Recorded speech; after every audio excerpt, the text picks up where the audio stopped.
Hi everybody, this is Shan on location, and today we talk about what is arguably the most beautiful car ever built.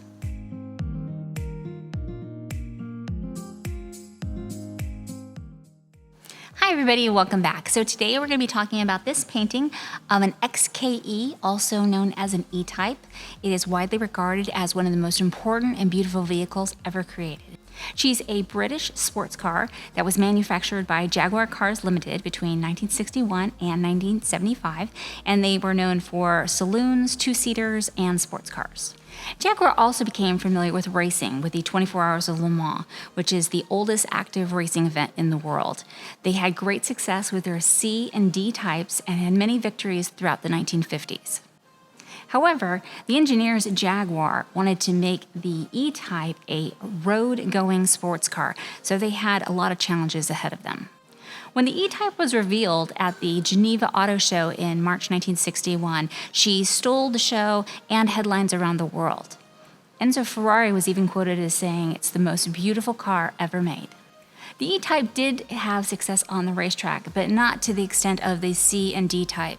It did win 4th and 5th place at the 24 Hours of Le Mans in 1962. It was claimed that the car could go 150 miles an hour, which would have made it the fastest production model at that time. It was fairly affordable for a sports car, and it had race car handling. She had a revolutionary design, iconic bodywork featuring faired-in headlights. Center twin exhausts were different from all other production models at that time. Her unique design helped sell over 70,000 of these vehicles from 1961 to 1975. And the fact that it was faster than Ferrari for half the price, that didn't hurt either.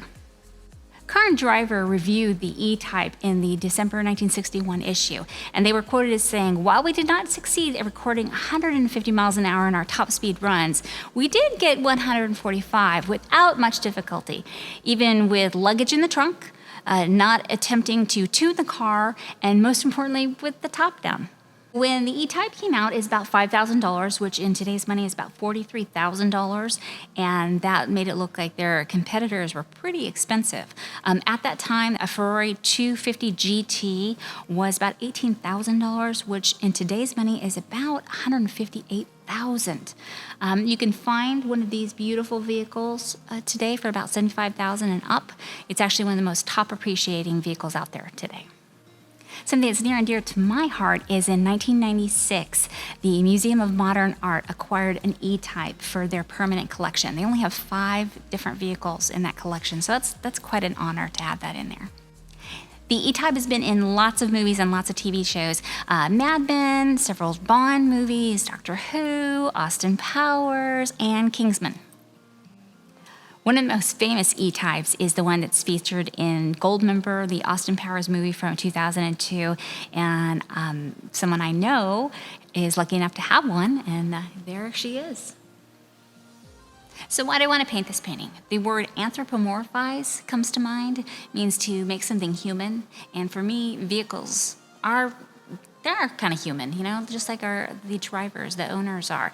I like the fact that their headlights look like eyes, very expressive. Their grille or their bumper looks like a smile. For me here, definitely looks like it's got eyes. It's kind of winking at you.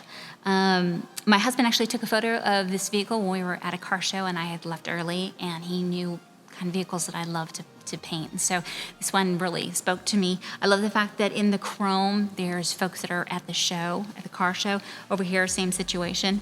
I really enjoy it. I think that cars are very human in a lot of ways. Before I started painting cars, I took several figurative drawing classes, so I learned how to draw the body, and I saw the correlation between the human figure and a vehicle with the lines and the shadows and things like that, and so that's hopefully what I've portrayed. This is a smaller painting that I usually paint. I often paint very large so I can use my hands, but this was a challenge, but a fun one, and I like the colors too. So every week I answer a question from either social media or an event, and this week's question comes from Chester F., one of my shows that I was in, and Chester wants to know, are there any artists from the past that have influenced your work today? And yes, there are. There's actually 3 that are my absolute favorites, Moreau, Kandinsky, and Matisse. Matisse is my absolute favorite. The reason why I love them is they use very bold colors, abstracts, kind of bent reality a little bit, like those bold lines. Those are my absolute favorites. Even though my work is realism, I love to embrace that abstract as well, and so those three really got me. So Kandinsky, Matisse, and Moreau. Thanks for asking, Chester. If you like this video and you'd like to learn more about my paintings, my process, or the vehicles that inspire my work, you can subscribe below, or you can follow me on social media on Facebook, Instagram, Twitter, or my website, shanfannin.com. Thanks again, and thank you for supporting the arts. Take care.